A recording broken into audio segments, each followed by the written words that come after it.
Há autores que defendem que a literatura, como manifestação artística, recria a realidade a partir da visão de determinado escritor, com base em seus sentimentos, seus pontos de vista e suas técnicas narrativas. A produção literária nasce do olhar, da sensibilidade e do ato criativo de cada artista. Penso nisso enquanto vou ao encontro do primeiro entrevistado, falar sobre literatura com quem escreve, conversar com quem enxerga o mundo através do ato poético da escrita.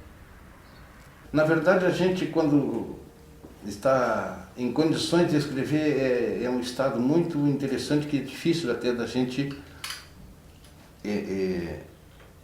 definir em palavras. Na verdade, a gente se sente elevado, leve. É um outro estado de espírito, assim, que não o comum de toda hora, assim. Escrever sempre foi meu ofício profissional, né? Quer dizer, sempre eu trabalhei em jornal e sempre tive essa vontade de escrever ficção, né? Embora, digamos assim, quando eu comecei a escrever não existisse no Rio Grande do Sul e muito pouco no Brasil oficinas literárias que a gente pudesse aprender. Sempre gostei de ler, né, de escrever, mas nunca tive a pretensão de ser escritora. E eu acho que eu ainda sou uma aprendiz, mas no início não me acreditava, porque eu achava uma categoria tão diferenciada. Eu acho que é uma coisa que eu trago assim desde sempre, né? Desde que vim ao mundo e tal. Porque eu sempre tive uma imaginação bastante fértil, assim, né? Sei lá, de andar. Eu lembro assim, algumas passagens da infância de andar falando sozinho na rua com personagens. Isso foi na adolescência, né? A gente não tinha todas essas baladas, né? Não tinha como se revoltar também com os pais, então vai na poesia. Uma coisa assim de não parei conhecer o mundo, da gente se expressar, não é? Não parei. Inclusive eu não considerava poesia, né? É minhas coisas. Eu sou oriundo, orgulhosamente, do meio rural.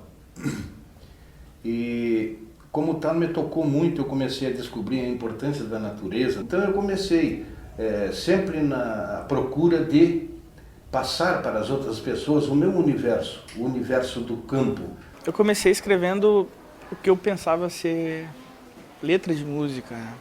Eu fui mostrando esses textos para algumas pessoas que foram entendendo isso como poesia. E dessa forma, eu comecei a entender que o que eu estava fazendo, escrevendo, era poesia. Quando teus olhos pousarem em mim, ou nisso que serei quando for, que não me venham estranhar nem entristecer. Quando esses teus olhos, que sempre foram lacunas, vierem brilhar nos meus, espero que dispersem mais do que questione. E finalmente, quando teus olhos, não sendo mais teus, forem sombra de nuvem ou resto de tempo, espero neles me ver. Finalmente.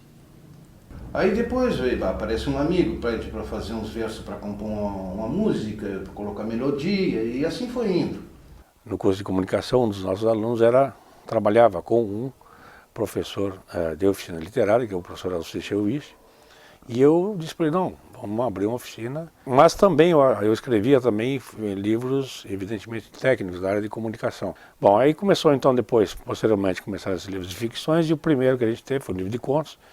Se fez também um romance a 7 mãos, sobre o Charruas, né? Um livro titulado O Charruas. E esse primeiro foi Histórias e Lendas de Bagé, que a gente lançou praticamente aí há 10 anos atrás. Tenho tido umas experiências maravilhosas de organização, de participação em oficinas, realmente nos burilou na parte do escrever, do transmitir no papel, de colocar no papel aquilo que está dentro de nós, mas com mais elegância ou com o nosso estilo.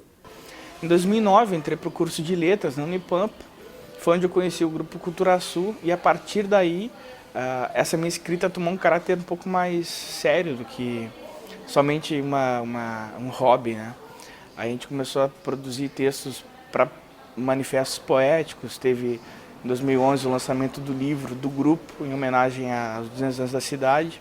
Eu fiz uma oficina de literatura com Alcício Wisch de contos. E foi quando eu entrei de sola nisso aí. Acabei fazendo letras em função disso, por gostar de literatura e gostar de escrever. E aí foi, sabe, é um caso assim que virou casamento, né? E uma relação assim que eu acho que só vai acabar assim quando eu acabar também, porque eu não consigo hoje assim mais me imaginar ficar sem escrever, né? Ele me dá corda, eu corro. Topo os desafios. Escrevo mais um texto. Olho para ele e rio, como se ali estivesse encarcerado. A sexta se vai, nasce outra semana, e de novo me ponho a duelar. Assim vão os escritos nascendo, me esvaem corredeiras de palavras. Parado, o tempo respira. Eu me afogo na pressa e ele se apossa de mim. Não existe arte sem técnica, né? Isso aí é bobagem.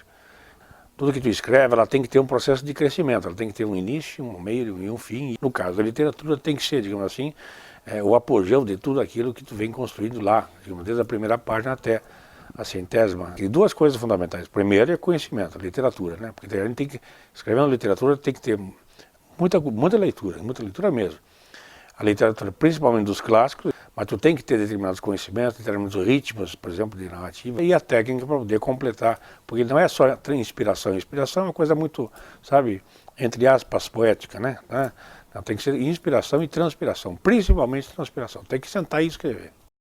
Tem vezes que a gente está que é uma tábua. O negócio também é o exercício de escrever. E tem outros momentos que a gente sai do ar. Tanto, eu percebo às vezes alguma pessoa que esteja num processo criativo que ela fica diferente. E eu me sinto também. Aí eu procuro não me criticar. Então você tem que deixar extravasar. Depois, aí sim. Depois aí eu faço a crítica. Em geral sai pronto, é aquilo. Não é? Mas eu não escrevo, eu não consigo escrever e não gosto de escrever apenas através do raciocínio. A gente percebe alguma cena que nos toca, por exemplo, de uma criança maltratada. Aquilo é uma coisa que fica na alma da gente, como se estivesse sangrando. E passa-se o tempo, e é indefinido esse tempo, às vezes passa meses, passa um ano, quando a gente menos espera, vem aquela inspiração. É uma coisa mais intrínseca, assim, que eu gosto de relatar essas verdades, essas humanidades, né? Não tem uma técnica, não tem um ritual, nada muito específico. O insight ele vem de onde a gente menos espera, assim. E qualquer coisa pode ser poetizado. É um sentimento, é uma situação, uma imagem, uma música que a gente ouve, uma história que a gente ouve de alguém. Isso fica na cabeça fermentando de alguma forma e chega um momento que isso já não cabe mais para ficar só na cabeça e dessa forma eu passo para o papel. Ou quando, por exemplo, eu estou com uma necessidade de alguma coisa que eu não sei o que é, que eu chamo de um vazio. Esse vazio eu tento preencher de alguma forma e é essa forma que eu achei e que vem sendo o jeito que eu tenho, assim, é escrever. A crônica é um filho que não pode passar do tempo, né? Porque a crônica é essa coisa do cotidiano, essa coisa do dia a dia, do atual. O cronista tem essa coisa de ficar sacando as pessoas, né? Até alguns colegas de trabalho brincam comigo, pô, não dá para falar nada para ti porque tu acaba transformando em texto. E realmente eu faço isso, né? Porque a gente tem que estar atento.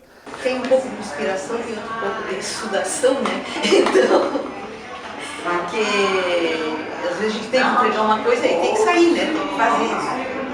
E às vezes dá um tema e tem que sair o tema, né? E às vezes vem assim de graça, né? Aí já sai prontinho. Eu escrevo, depois eu corto. Depois eu leio, e aí eu vou ajeitando, né? O relógio derreteu-se em minhas mãos. Separei as horas dos minutos, peneirei segundos de alegria. Colhi braçadas de saudade.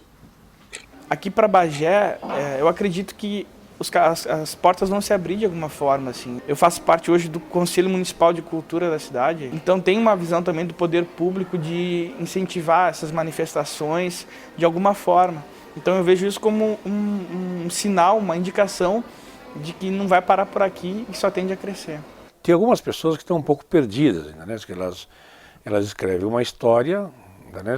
E acham que aquilo ali daria para ser chamado de literatura. Não, não é assim, né? Quer dizer, agora tem outras pessoas que eu acho que elas têm essa intenção. E o problema que eu vejo, primeiro, digamos assim, é a falta, digamos assim, de uma luta conjunta em torno disso aí. Eu não vejo espaço se abrindo assim, eu não vejo, por exemplo, sei lá, algum movimento de pessoas, do comércio, de empresários, enfim, pô, vamos patrocinar um livro para lançar o trabalho, né? Não existe isso. O que eu vejo, algumas escolas, eles lançaram um livro o ano passado. Então tem esses movimentos, mas são coisas muito isoladas. Assim. Agora, o poder público, por exemplo, até desculpa assim, se estou mal informado, mas não vejo nenhum movimento assim para incentivar esse pessoal. Concurso literário é uma coisa que há um tempo atrás tinha, muito participei, e eu não vejo isso hoje em dia. Agora está mais a feira do livro, né, que puxa, tem muita gente, como tu disse, que está escrevendo, a Unipampa que chegou aí foi Leonhoff, né, vocês mesmo no campo do jornalismo. Tem uns que conseguem um patrocínio desse ou daquele, você tem que correr atrás. Eu adoro, né, fazer pedido, me dê um patrocínio, etc e tal, porque é muita gente a pedir. Então o número de pessoas que podem patrocinar assim, não é tão grande e elas são muito requisitadas, né? Eu estou vendo, em função desse livro que eu fiz, talvez pelo tamanho e pelos poemas que não são grandes, muitas crianças decoram com facilidade. Eu que não sei, decoro minhas poesias. Quando eu vi, tinha uma criança de 8 anos falando as minhas poesias. Eu disse, meu Deus, levei até na rádio comigo, porque ela é minha intérprete, fala aí as minhas poesias. Crianças estão despertando também. Se nós visitarmos o Museu Dom Diogo de Souza, por exemplo, nós verificaremos lá a quantidade de obras preciosas escritas e editadas por autores bagenses. Eu penso que é uma obrigação constitucional do poder constituído destinar alguma verba, porque para um município, para um estado, é insignificante. Essa verba é significativa para as pessoas, para os escritores individualmente, em geral. Tem uma coisa que me chama a atenção aqui em Bagé. A qualidade dos antigos escritores, que são um lastro para os novos, né? Pedro Vaine, o Ernesto Vaine, e nós temos o Ramon, o Jaime Brasil, né? O irmão dele, né? O Flávio. Eles fazem coisas belíssimas, belíssimas. O Luiz Coronel, né? Nós temos um lastro. Ruídos. Que ruídos não me deixam dormir. O túnel do vento, as folhas dançando ao relento, a lata rolando no pátio, o apito avisando o ladrão, o batuque do meu coração, as palavras lotando a cabeça, o prêmio que não ganhei. Mosquito tirando o rasante, o relógio tic-taqueando, o vizinho num som adoidado, o cachorro ainda acordado, o amor ao lado roncando. A chuva espasmodicamente pingando, a boca do rádio rosnando, a corrida do ouro político. O anúncio tinindo euforia, o sobe mais que desce da inflação. Chega! O principal autor que sempre eu gostei mais foi o Jorge Luiz Borges, que é um escritor de caráter de cunho fantástico, de contos fantásticos. Mas existem outros escritores também, Hemingway é um bom escritor, né? Nós temos no Brasil, por exemplo, tem Machado de Assis, que é um excelente narrador, entendeu? O Érico Veríssimo, que é o melhor aqui do estado. O Pedro Vaine, que a gente fez essa reedição do Lagoa da Música, que eu acho o máximo. O Pablo Neruda, o chileno aquele. A Florbela Espanca, a portuguesa, que é uma mulher super forte e muito muito dinâmica para a época em que ela viveu, né? Ela revolucionou muita coisa, né? E a Gabriela Mistral também tem poesia dela. Cruz de Souza, o Jorge Amado. Tirando também o filho do Érico, em outro estilo completamente diferente, né? Mas um baita malandrão, né? Eu gosto das coisas que ele escreve, aquelas crônicas dele. E o Bandeira, a gente não pode deixar. O Mário Quintana, inclusive o Mário Quintana, eu conheci o Mário Quintana. E nós fomos para Porto Alegre. E eu digo, mas eu não posso sair sem ver o Quintana. Então eu fui lá e vi o Quintana, dele um beijo. Ele ficou todo... Eu digo, continue escrevendo coisa gostosa. Sim, diz ele. Eu tenho um beijinho aqui na bochecha dele, né? Eu fiz isso com o Quintana. Tem um cara, assim, que eu sou muito apaixonado, que é Gabriel Garcia Marques, assim. Saramago é muito legal, eu gosto muito dele. E depois, sei lá, tem George Orwell, Érico Veríssimo, né, para falar da nossa literatura, assim, Jorge Amado, são pessoas assim fantásticas. Por épocas, né? Eu tenho aqueles que tem Antoine Saint-Exupéry, é o que a gente sempre cita. A lembrança é o que nos liga até a infância. E Ernest Hemingway, né? Os poetas, a Cecília Meirelles está sempre do meu lado, né? A primeira vez que eu li um poema dela foi que ela tinha um mosquito escrevinhador. Olha, imagina, um mosquito escrevinhador. Existem clássicos assim. Daqui do Rio Grande do Sul, por exemplo, Antônio Chimango, que é da coleção Província. Da Argentina tem Dom Segundo Sombra, que é um clássico da literatura argentina. Tabaré. E assim são muitas obras. Martim Fierro, que é uma obra que alcançou o mundo, né? Vida dentro, tempo afora. Vida dentro, tempo afora. Vida fora, tempo adentro. Essência núcleo e centro que simboliza o existir. Sonhar, chorar, repartir. Semear o bem e o querer. Plantar para depois colher. Uma saudade a partir. Cada saudade tem nome. Cada nome uma razão. Idioma do coração. Voz rouca para o universo. E assim, mateio por dentro das horas calmas. Apenas coisas da alma que respingam sobre o verso. Vida dentro, tempo afora. Tomando rumo e esperança. Você vai remalhando a trança contra a argola da demora. Pega o ontem que ignora a luz que temos no centro. Mesmo com nuvens por dentro, céu estrelado por fora. No momento que eu leio, eu estou absorvendo, né? Ajuda a me construir, né? Porque tu viaja em lugares no tempo e no espaço, né? Tanto através dos personagens como a ideia que tem o escritor, que ele coloca o escritor, por mais que ele não fale dele, ele fala dele. Porque a gente não pode falar do outro sem a gente falar da gente, né? O outro e a gente é a mesma coisa. Não? E a parte que eu escrevo também é a parte que eu estou me jogando no mundo, né? Para as pessoas que escrevem, a escrita ela representa sempre uma necessidade, uma vontade, antes de tudo. Para mim, essa necessidade surgiu de eu ser um pouco introspectivo, de ser tímido. Esse ato de pensar muito, de refletir muito, ele sempre acabou fluindo para a escrita. Então, a literatura hoje, na minha vida, ela ocupa uma parcela grande, assim.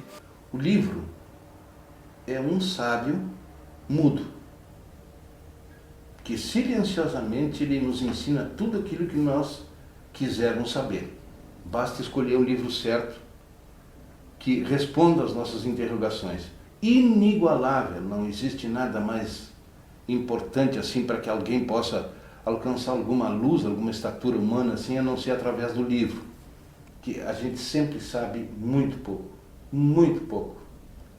Então a necessidade da gente estar sempre aprendendo, né? Ou pelo menos tentando, que é o que eu faço. Não aprendo, mas eu tento muito. Eu não sei viver sem, né? Quando você pega um livro, você se encontra com o mundo daquele escritor, né? Se tem também a leitura do mundo vista por ele. Então a literatura é algo assim é a essência da vida.